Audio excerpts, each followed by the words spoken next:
Welcome to episode 113 of the Selling Your Screenplay podcast. I'm Ashley Scott Myers, screenwriter and blogger over at sellingyourscreenplay.com. Today I'm interviewing writer and producer Gabriel Campisi. He just did a horror movie called Little Dead Riding Hood.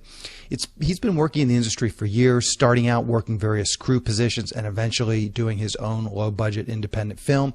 He's written a book on writing business plans for indie producers, so he's got a lot of great information to share today, so stay tuned for that.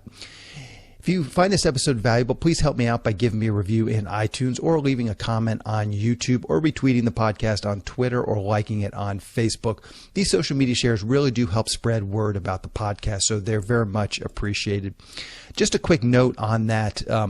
A lot of the people who listen to this podcast probably have liked the Selling Your Screenplay Facebook page.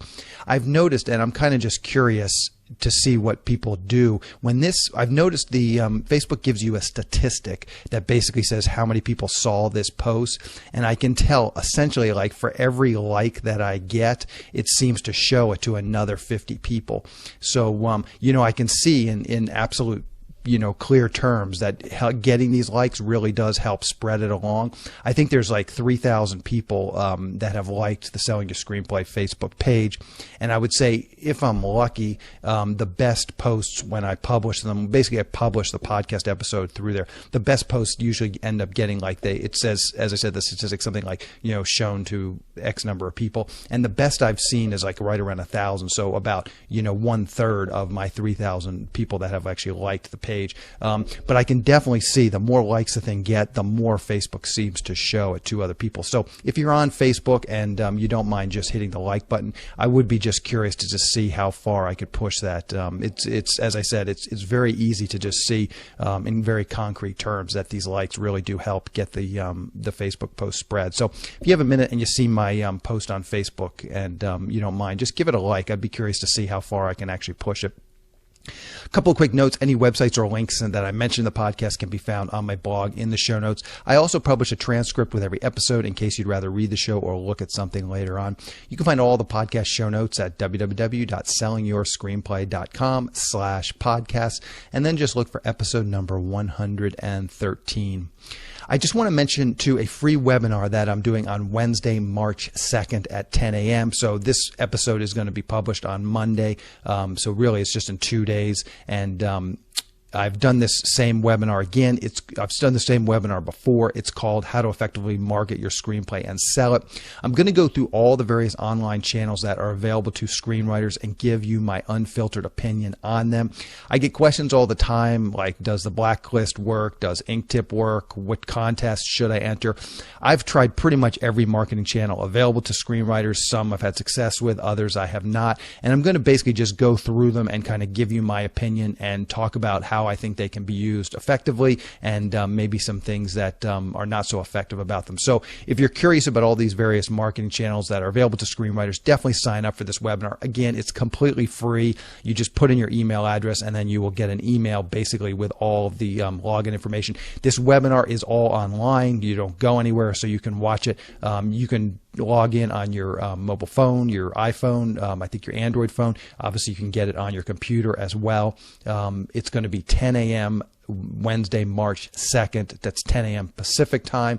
There will be a recorded version as well. So if you can't make that specific time, still sign up for it. And then after it is over, I will email it out to everyone and basically give them a link to the recorded version of the webinar. So that's going to be, again, March 2nd, just in a couple of days. And I will probably run it again. So if you're listening to this after March 2nd, don't worry. I probably will run the webinar again. Just keep an eye out for it. To sign up, just go to sellingyourscreenplay.com/free webinar. Again, that's sellingyourscreenplay.com/free webinar. Just put in your email address, your name and your email address. And then, as I said, you'll get an email right back from us basically saying, here's how to log into the webinar. And we'll have the link and the login information. If you're already on my email list for one reason or another, you're already registered. I will send out the information to basically everybody on my email list and try and get them if you want to come and join us for the webinar. So you don't have to do anything further if you're already on my email list. So a quick few words about what I'm working on. My Kickstarter campaign is officially over. As I'm recording this, I'm now 1 week out from the actual end date. So Kickstarter has sent out an email basically saying that the money will transfer after 2 weeks. So I still haven't actually seen the money transfer to my account, but I can look in there and see how many credit card errors there were, and there were not very many, only a handful of credit card errors. So most of the credit cards went through. I think it's about 8 to 10% that Kickstarter is going to take, and then I think the rest of the money they'll just transfer along. I want to thank the final few backers. Last week, the episode, as I said, I recorded it on Monday. The Kickstarter ended on that Tuesday, the day after I recorded last episode. So there's a bunch of people that came in at the last minute and contributed to the campaign. So I just want to take a minute and thank those people. Thank you, Mike Bagak. Thank you, Karen. Thank you, Jean-Marie Mazorat. Thank you, Charisse N. Long. Thank you, Jurgen Ressing. Thank you, Victoria Kozel, Sunel Batra, Viviana, Eric Bork, Kenneth Wood, Cabo Wade, Jody Singer, Daniel Kim, Mary Griffiths, and also thank you, Jeremy Headington. He actually came in and adjusted. There was a bunch of people that did that over the course of the campaign. They actually contributed more. They contributed early, and then they actually increased their contribution. So thank you, Jeremy Headington, for that. As I mentioned last week, I'm going to be doing one last podcast update, one specific Kickstarter podcast update, which will kind of be like a roundup. And I actually made a bunch of notes. I kind of jotted down some notes last week. So I have this in pretty good shape. I just want to get through the whole process, the money transferring. I want to start to actually give some of the rewards. I've started to already give out some of the rewards, but for the most part, you're not going to send the rewards. I don't think you're supposed to send them until the money actually gets transferred. I think things can always go wrong. So I'm just basically waiting for that 2 week period. And as you listen to this podcast episode, we're actually about the 2 week period. But as I'm recording it, I'm only a week out. So I'll be looking at that. I just want to get through the process, and then I'll have kind of one final Kickstarter update post, which will hopefully round up everything, all the lessons I learned. So keep an eye out for that. I will definitely announce it on the podcast when it becomes available. It'll be a podcast episode, but I think it'll probably be another one of those special episodes that are released on a Wednesday or a Thursday. I have started Lucy on pre-production for this film. I'm having lunch with a producer friend of mine this week, and I had a lengthy Skype call with another producer over the weekend, really talking about cast and casting it and potentially raising a little more money. I mean, this is always the issue I found with all independent films. There's always there's always a few more investors that you can bring on board. There's always a few more people that, are saying, oh yeah, I'll invest some money. So, at this point, I basically have the money. I can shoot my movie. If we are able to raise some more money, that's potentially great, because you can put more money into cast, you can increase the production value. Most of it, basically what I have is pretty much my goal. I mean, I have basically about $27,000. So $25,000 will probably go into the shooting of the movie, and then $2,000 will probably be sort of for the marketing of the movie, which will essentially be mostly just submission fees to film festivals. So that will probably be about that extra $2,000, anything over the $25,000. But right now, the idea is to produce the movie on, let's say, $20,000, and then spend about $5,000 probably on like one actor, get one, somebody as famous as possible, some name actor that will work. And as I said, if we can raise a little bit more money, then we'll be able to keep the budget the same, probably still at that $20,000 range. And then if we can raise like another 5 or 10 or 15,000,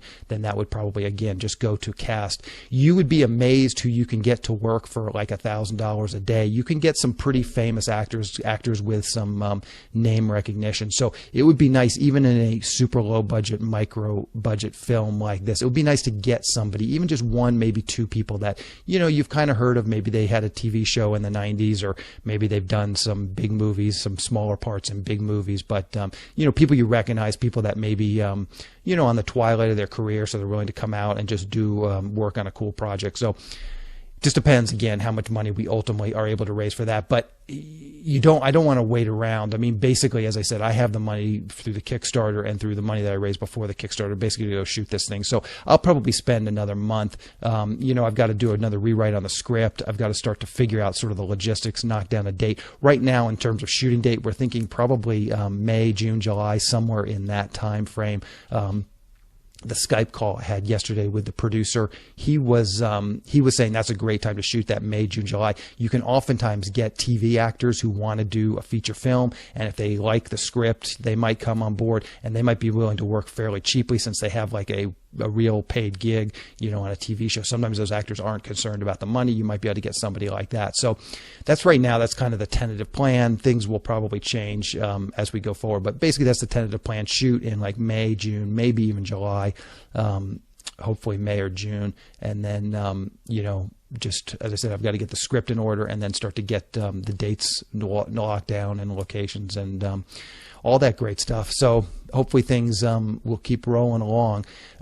So the other thing I was working on this week, I'm still polishing up my TV pilot, just trying to watch some movies from that era, get a sort of feel of, just the era, and that's going to be very important. I've mentioned this before. It takes place in 1960s music scene in Southern California. So just trying to really pepper it with, those sort of little bits of fashion and just the little bits from that era to make it feel more authentic. So that's kind of what I'm trying to do. Anyway, that's what I'm working on. So now let's get into the main segment. Today I'm interviewing writer Gabriel Campisi. Here is the interview. Welcome, Gabriel, to the Selling Your Screenplay podcast. I really appreciate you coming on the show today. Thanks for having me. I appreciate it very much. Thank you. So to start out, maybe you can tell us a little bit about your background, kind of how you got started in the entertainment industry, and maybe talk a little bit about some of your first writing credits. Okay. Well, this is going to tell you how old I am. It goes way back many, many years. I started really as a kid with Super 8 millimeter film. Didn't even have video cameras back then, and that's really where it started as a kid. When I first saw Star Wars, I was about 8 or 9 years old, and that's really where I got the bug for this, and started making Super 8 millimeter films. And as a kid, during high school, I started at Spring Film Festival. I started winning them, national contests, which surprised me, which was really exciting when it happened. And then after that, right out of high school, I did start working in Hollywood on the ground level. I actually, started as a production assistant, worked my way up the camera. I did grip work, electrical work. I've actually been in the trenches, as a crew member. But I've been in Hollywood for a long time. But as far as writing, I've been writing my entire life. It's really an extension of that creativity from doing the Super 8 millimeter films. It's wanting to tell stories. And over the years, I have a couple of books out I've written. I wrote for the university newspaper. I've had short stories published in small press, all creative things. So I've been doing it for a while, actually. Yeah. Okay, so let's talk about just like your first credit. I mean, as a writer on IMDb, it looks like it's called The Law. Maybe you can just give us a little background on how you actually got that film. How you wrote the script and then actually sold that script. Okay, yeah, that's interesting, and yes, it seems like ages ago that one happened, but yeah, it's one of the first ones I wrote. A step up from Super 8 millimeter film. We took it a much bigger project. And boy, I don't remember the exact year it happened, but it was based on again a creative thing. Wanted to go further. Wanted to basically take those short films that I was doing and do something bigger, something solid, something longer. A feature film. And I was very young when I did that as well.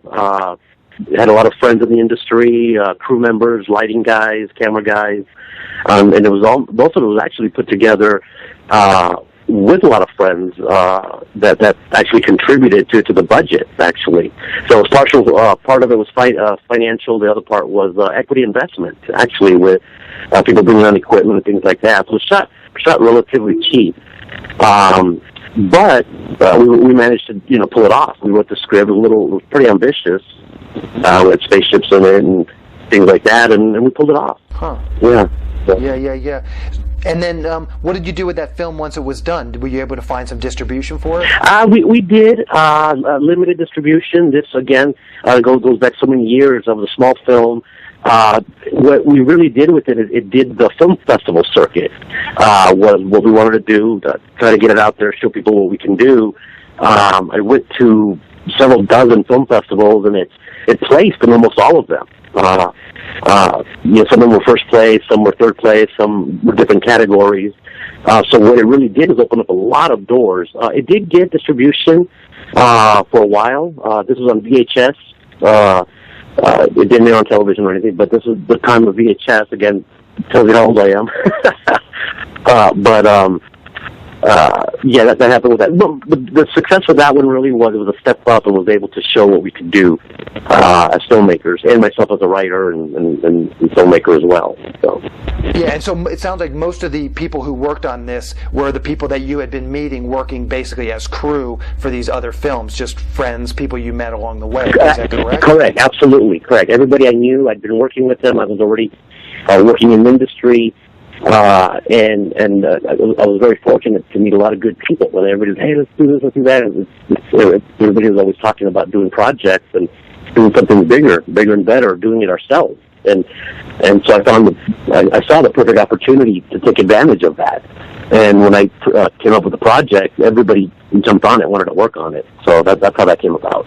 So one of the things that I noticed in your biography was you wrote a book, The Independent Filmmaker's Guide to Writing a Business Plan for Investors. And I just wanted to talk about that for a minute. Okay. Maybe you can give us some tips on people. You know, there's a lot of screenwriters who come to me that are trying to raise money basically to shoot their own film. So maybe we can just talk about film financing for a minute and sort of some tips on how, if someone is just, an independent, producer, they've written a script, how they can go about potentially getting financing. And I guess a business plan is part of that package. Right. The financing part of any motion picture, any film, independent or studio level or whatever, it's a whole different ball game from screenwriting. When we do screenwriting, we're doing storytelling. It's a creative endeavor. When we go to the financing part, the person really has to shift gears, and now we're looking at a financial plan. We're looking at facts and figures, numbers, reports, things like that, and it's a whole different world.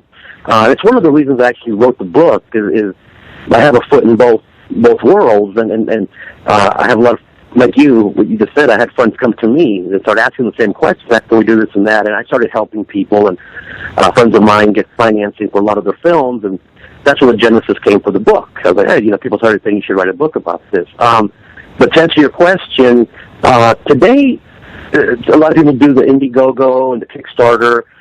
That's one way to go about it. But if you want to go the traditional route and look for equity investment in your films, you need to become you need to switch gears. You need to become very familiar with the world of finance, or what I recommend to screenwriters or anyone who is just strictly a creative type, find a partner.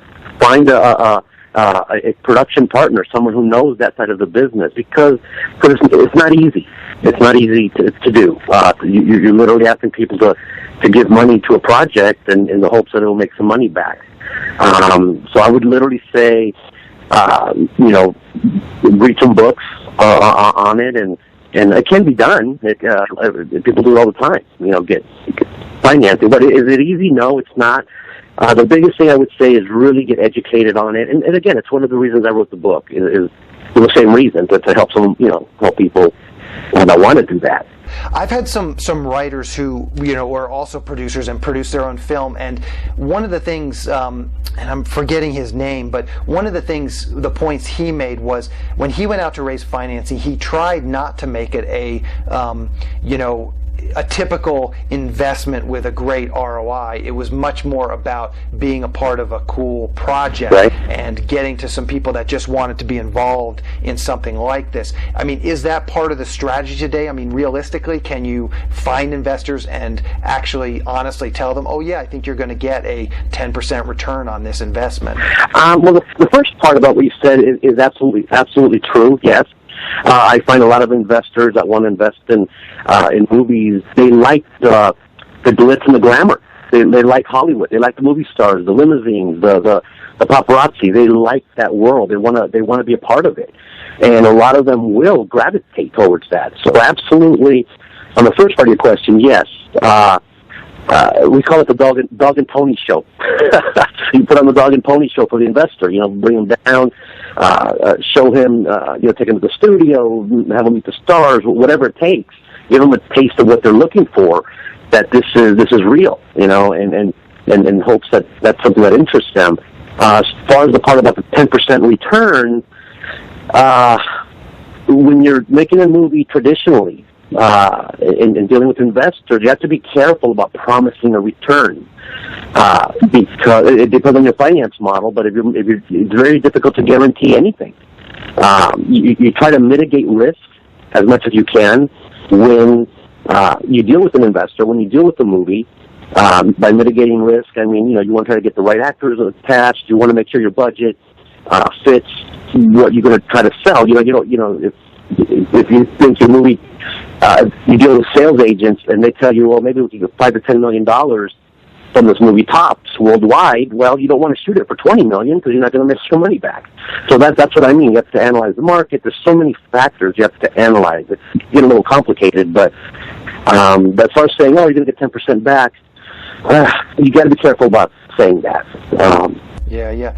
You have any tips, just and really anything from soup to nuts, any tips on just how to go about finding investors or potential investors? This is always the big thing. I mean, typically it's, you start out with your friends and family and then, hey, do you know anyone who might, kind of go from there. But are there any strategies to finding people who are interested in investing in a movie? Well, there are entities out there that actually would be open to something like this. A lot of asset management companies, for example, they don't necessarily advertise it, but asset management companies will definitely, they deal with people that have a lot of money and are always putting it in different stocks or whatever. And sometimes if they know them well enough, they can say, hey, would you like to diversify your portfolio?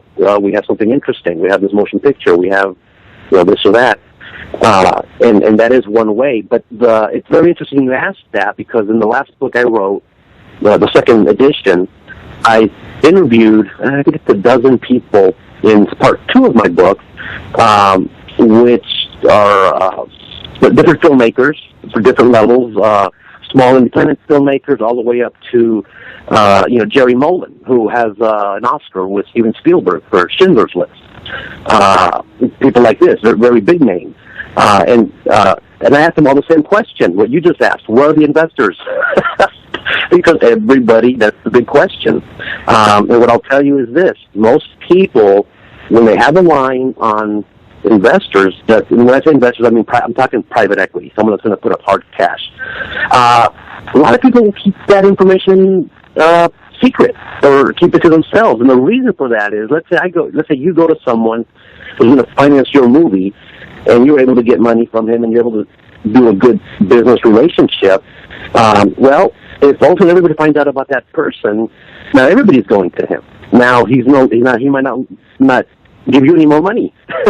So it's the same thing for everybody. So a lot of times when people find these financiers, they tend to keep them, pretty guarded. But the big answer that everybody I talk to the same thing, and it makes the biggest sense, is you have to network. You have to just let people know, this is what I'm doing. We're doing this. And we're going to make a movie. We're looking for money, and put together your business plan or your prospectus or whatever you want to do, your pitch package, and just start letting people know and talk to people and take meetings and just and you never know who's going to come up with that money. It might be a studio, it might be a small production company, it might be a rich uncle who owns 20 pizza parlors across town, and you had no idea he's got a lot of money, doesn't know what to do with it.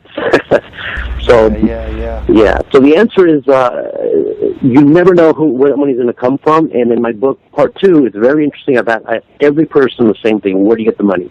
And every person has a different answer, which is very interesting.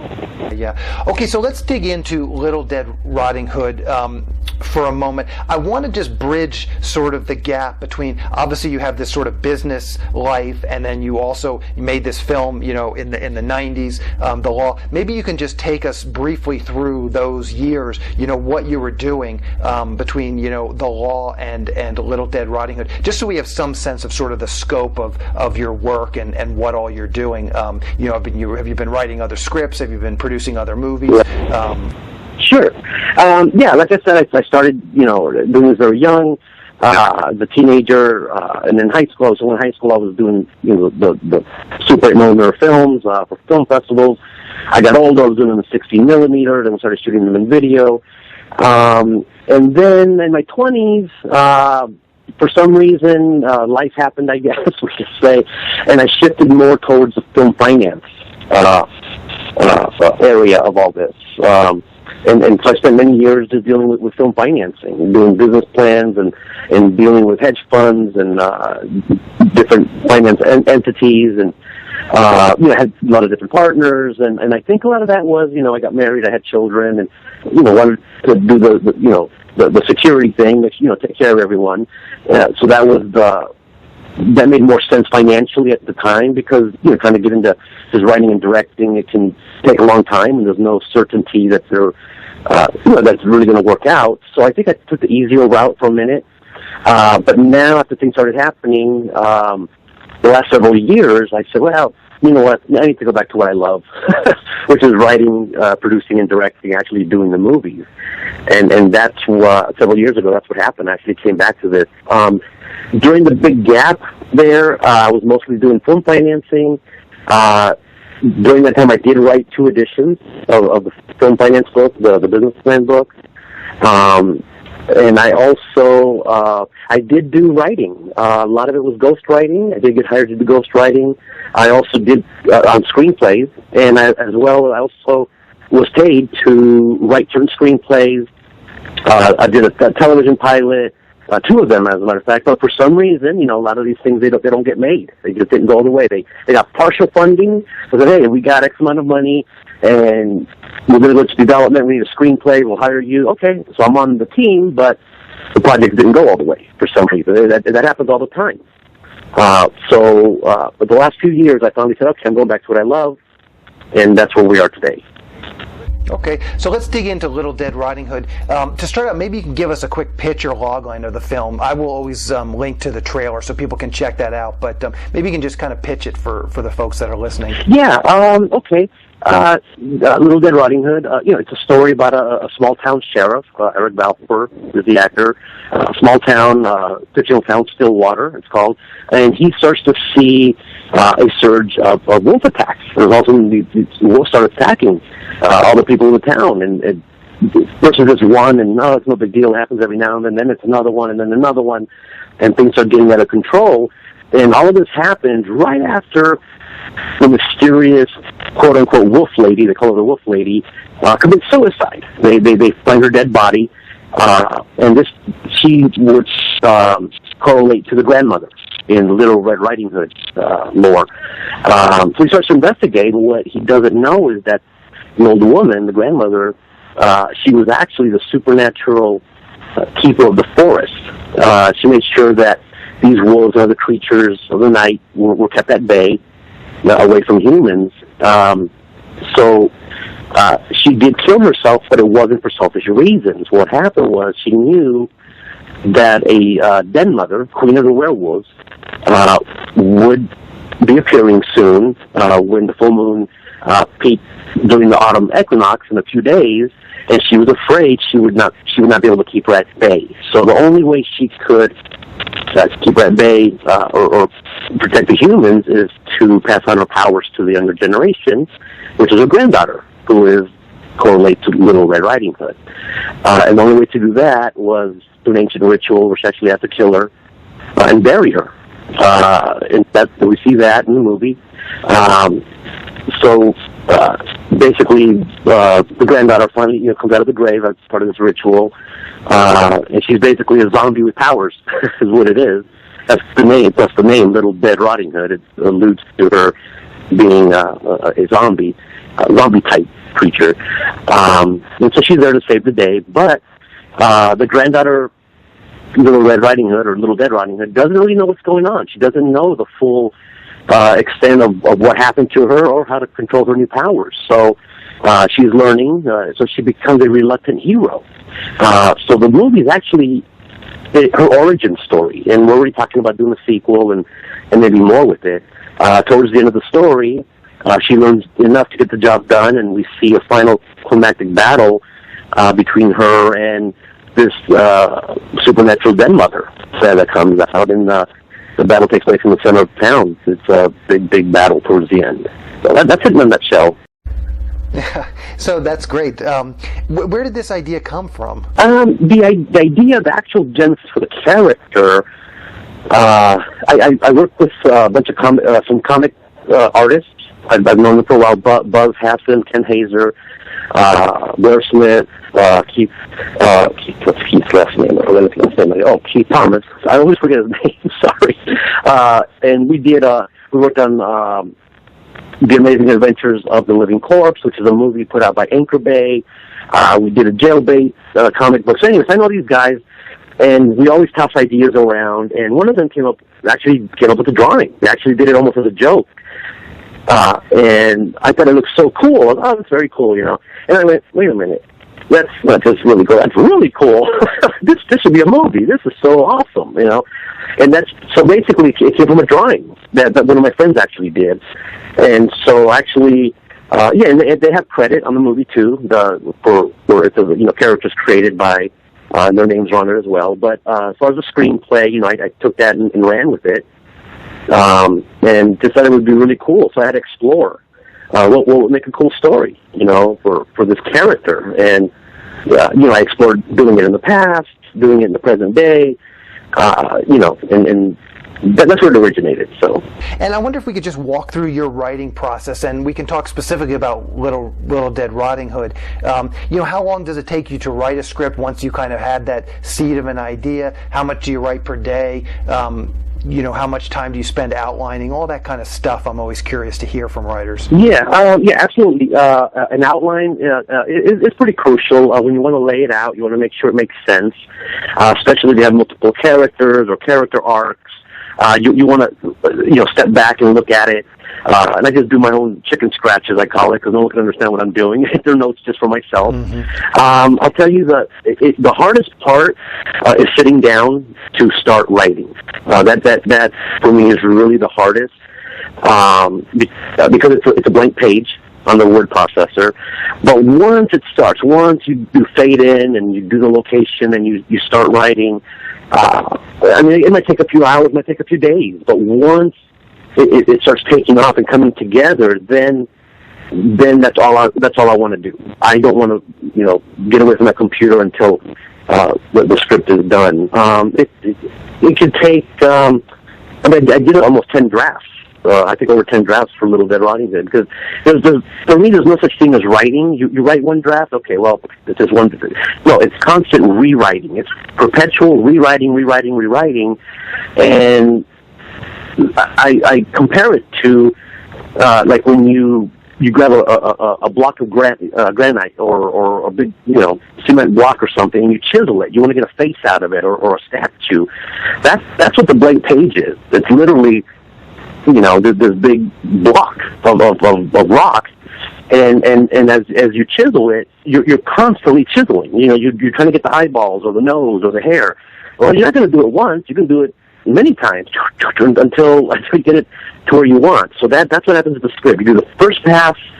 My first pass is, can I get from point A to point B to point C to point D? Can I put a thread through all these elements, through the characters, through the locations, through the plot points? Can I get a thread through it? I don't care how awkward it is. I don't care how little sense it makes. As long as I can get a thread through it, okay. First draft, accomplished. And I'm not going to let anyone read that. That's something for me to read. But now I go back and I go again. Now I do the next one, and I kind of mold it a little bit better. And then I'll do it again and again and again. And each time I take into consideration different elements. Okay, I need to flesh out this character more. Okay, I need to, the sequence doesn't make sense. Okay, this is too long. I need to make sure I shorten this. So in between each draft, you also have to analyze, I analyze the notes. So I might even redo the notes constantly, the math, let's say, make sure it's making sense. Delete things, add things. One of the things, for example, on Little Dead Riding Hood, is when I turned in one of the first drafts to the Asylum and to Cinedigm, the producers of the movie, some of the comments were that they kind of figured out who the den mother was, who the big bad wolf was, because we don't know who she is until the very end. So they said, can we fix that? I said, sure. Two ways to do it. One, I could just make it be someone else arbitrarily, make it be someone else, and then go back and fix it where I could leave cookie crumbs along the way, so it makes sense why it's just in person. Or I throw in a red herring, throw in another character, and make the audience think that's who the big bad wolf is. And they said, they like both ideas. So I actually went back and did a red herring. But that's an example of how it gets constantly rewritten. So how much time do you spend before you write this first draft? Just, how much time would you say you spend outlining the script? I'll be honest with the answer. It's one or the other, which is, it depends on if I'm writing it on spec or if someone's paying me to do it. And believe it or not, that puts on a different sense of pressure on it. And if I'm writing it on spec, I might take a little longer. I might be a little lazy about it. But if there's a little bit of pressure, hey, we got to get this done, we're going to go to production, or we need the next step, whatever, then you put the pressure on. But as far as writing the first draft, the first draft usually takes several weeks. I take 3 or 4 weeks to get the first draft. And when I say first draft, that's not presentable. That's just the first very, very, very rough draft to get it started. And then after that, it's a matter of just polishing it, and that could be another several weeks or several months. Mm-hmm. So just roughly, you're saying this outline, just a ballpark, the outline takes, a month or so to outline it, and then it takes you a month or so to write that first draft? No, I'm sorry. You said outline. Okay. No, the outline might take me a few days. I might even do it in a day. If I'm really inspired, I could probably do it in a few hours. Okay, the outline. But as far as the first draft, a very rough draft could take, 2.5 to 4 weeks. But an outline, usually, that's something where you're inspired. There's got to be inspiration in it. It's got to be something you really like. There's got to be a reason to write. I've been asked. I turned down screenplay assignments for projects I had no interest in. I've been approached. Hey, can you write this? I go, what is it? And we're going to pay you this much money, and this is what it is. And I go, let me look at the material, and I go back, I say, I'm the wrong person for this. I'd love to take the money, but I have no interest in this subject matter, and I'm just not the right person. I don't want to do something that is not going to be good for any of us. So there has to be inspiration. I think a writer you really have to want to you want to see this movie made. You have to be excited about it. If you don't have that, I don't see why anyone would want to write it. It's difficult. There's no inspiration. So take me through the process of this specific script. So you've written Little Dead Riding Hood.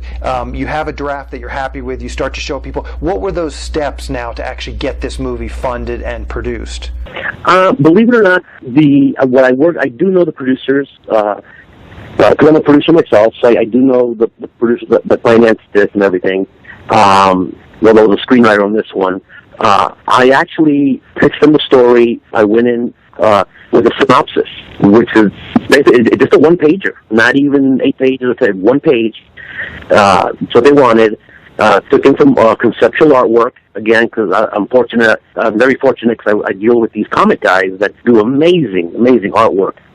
So I said, look, this is the character. When I first said the character, they went, huh? What? Little Dead Riding Hood, what is that? I go, this is what it is. Boom. Oh! As soon as I showed them the drawings, everybody went, holy crap, that's awesome. Everybody right away loved the concept art. So they go, you have a story for this? I said, yeah, here's the story. So I pitched them the story verbally, and I said, here, I'll leave this with you as well. Let them look at it. Okay. So they went over it, and a few days later, or maybe it was a few weeks later, they said, okay, can you get us an 8-page, an 8-act breakdown, not 8-page, 8-act breakdown is what they wanted to see. We wanted to see how this would go. I said, okay, put that together. That took me a few days. Gave it back. They said, okay, you know what, deal, do the screenplay, and we'll go from there. So, I see. So this was basically an assignment. Once they liked your pitch, they hired you to actually write the script. Right, but take it as an assignment, but it was a spec script. It was a direct sale. I'm the actual writer on it. It's funny how they look at it. If it's based on something else, they say screenplay by, but if you're the actual originator, it's yours. It's written by. That's how they do the credits. But technically, yes. I didn't write the screenplay until I knew they would definitely go for it. And I don't think every writer has that luxury. I think I'm lucky because I know the producers that I work with because I'm a producer myself. So I'm able to gauge that. If you're just a writer and you don't have the production contacts, you have to get that screenplay written no matter what. You have to do that right away before you show it to anyone. Not only for it to work and you try to get a sale, but if you sell a treatment, depending on the production company, a lot of times you're going to lose control after that. They might not hire you to do the actual screenplay. So let's say you go in, to a studio and you say, hey, here's this 10-page treatment. They go, wow, we love it. We'll buy it. Okay, you're happy. You got your money, and you get a story by credit, but they're like, okay, well, someone else is going to write it. I see that all the time, happening with people. So I tell them, write the screenplay. You must write it. Yeah. So I asked this question to a lot of writers that come on the podcast, and it's something that I struggle with as a writer. How do you deal? And you just talked about a note that you got, about the big bad wolf, and you gave him a couple scenarios. But how do you deal with notes as a writer, and not just to this project, but all the projects you've worked on, when you get notes from people that you think are absolutely ridiculously bad? How do you deal with that? Good, and that's a great question. I'll tell you this, okay? I know many screenwriters and filmmakers in Hollywood, and I'm going to tell you the ones who have success and go on to have a lot of success, and the ones that don't. You have to be able to be flexible. I know some writers that will say, if you tell them, hey, I think we should remove this character, or we think you should do this or that, they go crazy. Don't touch my script. That's the way it is. Okay, well, if you can't be flexible, they don't want to work with you. And it's not an ego thing or anything. Well, it is for writers that have this ego that they don't want their script touched. And I understand. I used to be there 20. When I first started writing 20 years ago, I think I probably had the same attitude. The answer is, of course, you don't just say, "Oh, sure, go ahead and do what you want with it." No, you have to consider it. Okay, if they say something that's ridiculous, okay, guys, why would you want to do this? Engage in conversation with them. Well, this, and this. Okay, I see your point, but let me tell you my point, and let me tell you why I don't think it will work. Well, why? Because this, and this. Oh, we didn't think of that. Okay, so you have to. The answer is you have to, and I've done it many times, and I did it with this screenplay as well. I had to engage in conversation of logic. You want to do that, and I see why you want to do that, but I don't think it'll work, and here's why. Or they might say, well, we think you have to do this because of this reason, and you go back and forth. And then at the end of the day, if you're diplomatic enough and you're able to talk and what you're saying makes sense and it's logical and you can make sense what you're saying, for the most part you're going to win. You're going to be like, okay, great, do that. But at the end of the day, they say nope for whatever reason that we don't know. Then they're the ones writing the paycheck. and sometimes it's a bad thing, and I think some people at that point will choose to either go with it or walk away. But you have to ask yourself if you want to get this movie made or not. Things like that. So I think different people might react differently in the same situation. I think that sums it up. Is you have to be flexible. That just kind of sums it up at the end of the day. So how can people see Little Dead Riding Hood? Is it coming out on VOD? Is it going to get a theatrical release? Yeah, no, it came out January 5th. It just came out. It is on VOD. It's on Dish Network, DirecTV, most of the video on demand. It's on Amazon.com. It's on iTunes, Xbox. It's available at Walmart. I picked up a few copies of the day. I just had to pick them. I thought, got to get some. So it's really everywhere. I've seen it everywhere. Yeah. So if you can walk into Walmart, or I think Target has it as well. Best Buy, they have it. But if not, Amazon.com, iTunes, and video on demand. So and it's going to be on Netflix later too.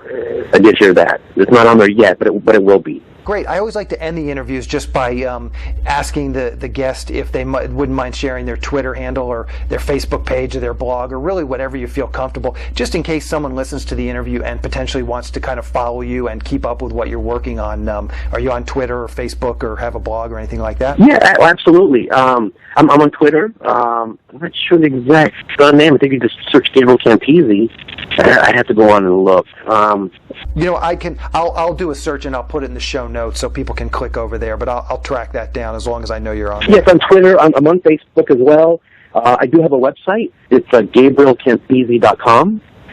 And I try to update it with the news articles coming out, interviews, the movies we do. I try to post photos all the time, everything we're doing. That's my website too. And that has links to Twitter and Facebook and Instagram and a bunch of other places. Perfect. So that's great. I'll round all that stuff up and I will link to that in the show notes. Well, Gabriel, I really appreciate this interview. Good luck with the film. I really appreciate your coming on. Interesting interview. I learned a lot, so I know the people who listen to this will as well. Thank you so much. I appreciate you having me. I appreciate it very much, and I had a lot of fun. Thank you so much. Thank you. We'll talk to you later. Okay, take care. I just want to mention two things I'm doing at Selling Your Screenplay to help screenwriters find producers who are looking for material. First, I've created a monthly newsletter that will be sent directly to producers. Every member of SYS Select can submit one logline per newsletter. I went and emailed my large database of producers and asked them if they would like to receive this monthly newsletter of pitches. So far, I think I have well over now 250 producers who have signed up to receive this newsletter. These producers are hungry for material and happy to read scripts from new writers. So if you want to participate in this pitch newsletter and get your script into the hands of lots of producers, sign up at sellingyourscreenplay.com/select. Again, that's sellingyourscreenplay.com/select. And really think about what I'm saying here. This is 250 producers that have explicitly said they want to hear pitches every month.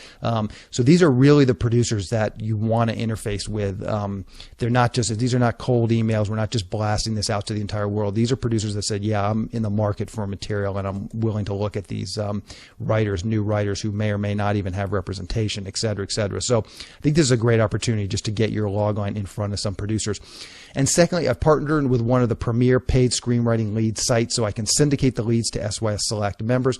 There are lots of great paid leads coming in each week from our partner. Recently, I've been getting 10 to 12 high-quality paid leads per week. These are producers and production companies who are actively looking to buy material or are looking to hire a screenwriter for a specific project.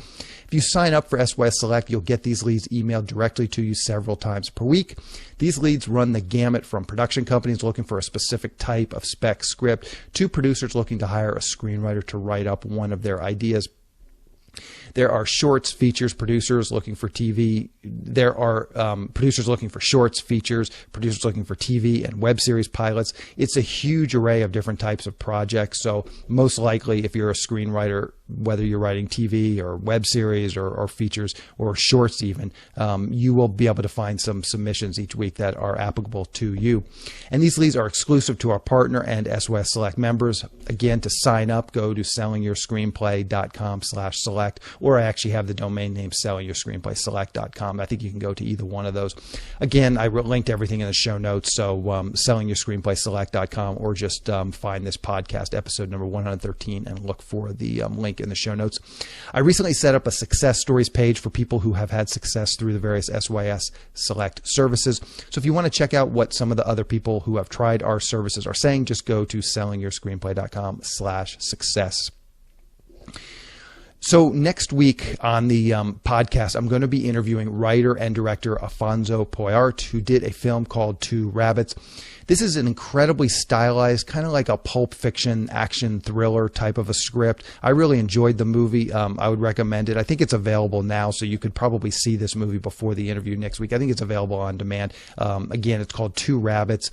I think he's from Brazil, and he started working his way up, just basically learned how to do motion graphics, and slowly got into the industry and worked his way up, and now he is writing and directing films. He just actually, this movie that I'm going to be talking with him about is a film called Two Rabbits. He just did a movie, directed a movie with Anthony Hopkins, and I think it's called SYS. So he's got a real career going now, and we talk through the very, very beginning stages of his career. And as I said, very modest, just learned how to do motion graphics on his own and started doing that for local television where he lives. So keep an eye out for that episode next week. So to wrap things up, I just want to touch on a few things from today's interview with Gabriel. I mean, there's lots of great information. We covered a lot of stuff in this. I think it's a great point, working various crew positions. That's a great way to get on set and learn the mechanics of how movies are made and work your way up. Obviously, I talk about this nearly every week, getting out there and just doing your own independent feature film. Again, go look at Gabriel's credits on IMDb. You'll see his first film that he wrote and directed.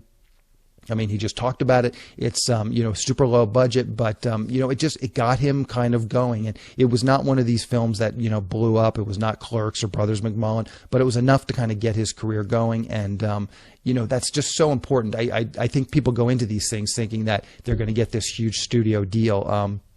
That's not always realistic, and that's not always a bad thing. Like, you can still have success with these independent films, even if they don't go viral or really blow up. They can still give you solid credits. So I think that's why I'm so bullish on them and continue to recommend them.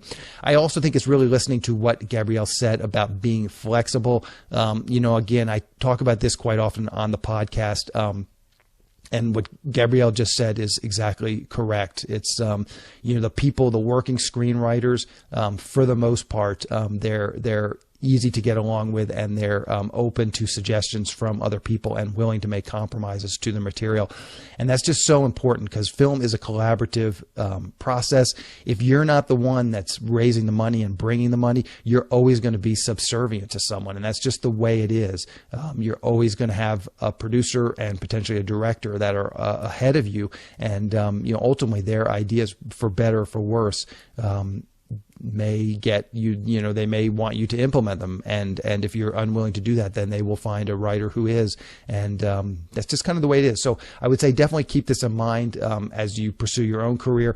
I think it's one of the other reasons why I'm so bullish on independent film is when you're making a film, your own independent film, even if it's a short, that will be one of the most creatively fulfilling moments of your career, even if you do it at a super low budget, because you won't have all of these other forces dictating on what should happen with your script. And maybe one day I'll just do a whole episode on sort of my adventures in screenwriting. But you can go look me up on IMDb, and pretty much every script that I just sold got drastically rewritten by the producers and the director. And in my opinion, it was made worse. But who knows? Maybe I'm just too close to the material. But the bottom line is the scripts that I've just sold and haven't had anything to do with the production, those have been like creatively very unfulfilling, because as I said, they're for the most part, at best 50% of my script was thrown out the window, and in some cases I'd say more than that.